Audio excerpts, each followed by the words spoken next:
गोशाळा जामनेर. आपल्या गोशाळेत खताबद्दल नेहमीच सगळे प्रश्न विचारत असतात. आपलं काही सिक्रेट फॉर्म्युलेशन नाहीये. आपले रिझल्ट येतात आणि सगळ्या शेतकऱ्यांनी करावा अशी आपली इच्छा आहे. पण ज्यांना करता येत नाही किंवा ज्यांना इतके स्पेसिफिक तयारी करता येत नाही त्याच्यासाठी आपण हा व्हिडिओ करतोय. हे बघा, आपलं हे शेणखत आहे. आपल्या गायीचे शेणखत, याच्यामध्ये गोमूत्र, नंतर शेण, त्यांची ला, ते जे खेळतात, त्यांचा ज्या गायींचा जन्म होतो ते सगळं रस वगैरे याच्यामध्ये असतो. ते आपण पूर्णपणे मुरलेलं आहे, ते आपण असं गाळून घेतोय. आता बघा, याच्यामध्ये तुम्हाला काळा काळा का भाग दिसत असेल. जमिनीची उर्वरक क्षमता वाढवण्यासाठी आपण आपल्या गोशाळेमध्ये जे राख तयार होते, बरेच अग्नी उतरे संध्याकाळी दूर करतात किंवा अशी राख तयार होते आपल्या गोशाळेमध्ये, कोळसा तयार होतो. हा कोळसा आहे, पण या कोळशातून ॲक्टिवेटेड कार्बन काढणं हे महत्त्वाचं ठरतं. तर आपल्याकडे त्यासाठी बरेच जीवाणू आहेत. आता बघा, आपण आपल्या जे फॉर्म्युलेशनमध्ये काय संपूर्ण आपल्या गोशाळेची संपूर्ण स्लरी आहे. या स्लरीमधले वेगवेगळे कॉम्बिनेशन आहेत. एक स्ट्रॉंग गोमूत्र आहे.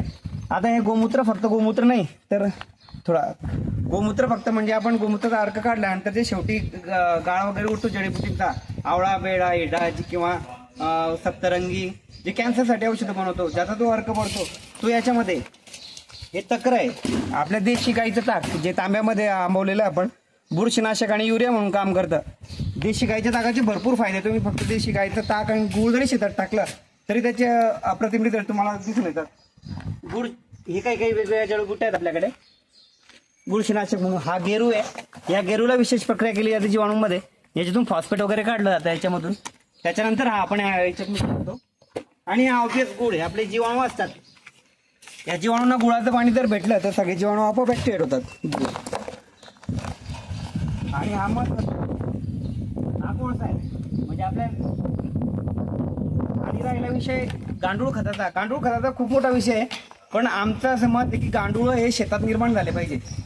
शेतामध्ये म्हणजे अशा निविष्ठा आपण देऊ शकतो शेतकऱ्यांना की आपल्या शेतातून गांडुळाची फॅक्टरी लागली पाहिजे. या उद्देशाने काम केलं पाहिजे, म्हणजे शेतकऱ्याला खतही परवडलं पाहिजे. नाहीतर हे खत म्हणजे एकरी तुम्हाला पिकाच्या गरजेनुसार 8 ते 18 या क्वांटिटीमध्ये टाकावं लागेल आपल्याला.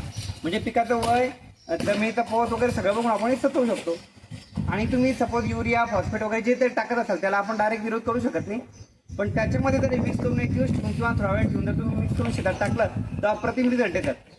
तर आपल्या या खताच्या बॅगा उद्या पॅक होतील. त्यांचं नाव आहे संपूर्ण. आधी पण आपण बऱ्याच जणांना दिले आहेत, रावेर भागात वगैरे पण दिलेत आपण, बंगाळे सरांना वगैरे. तर अशी बॅगांची प्रोसिजर असते आपली. काही प्रश्न असल्यास तुम्ही वैदिक गोशाळेवर टाकू शकतात आणि या बॅगा उद्यापासून पुरवायला तयार होतील. लिमिटेड ऑर्डर असते, सांगितल्याप्रमाणेच आपण बनवतो. आणि गोमूत्र, ताक या गोष्टी आपल्याकडे उपलब्ध असतात. जय श्रीराम.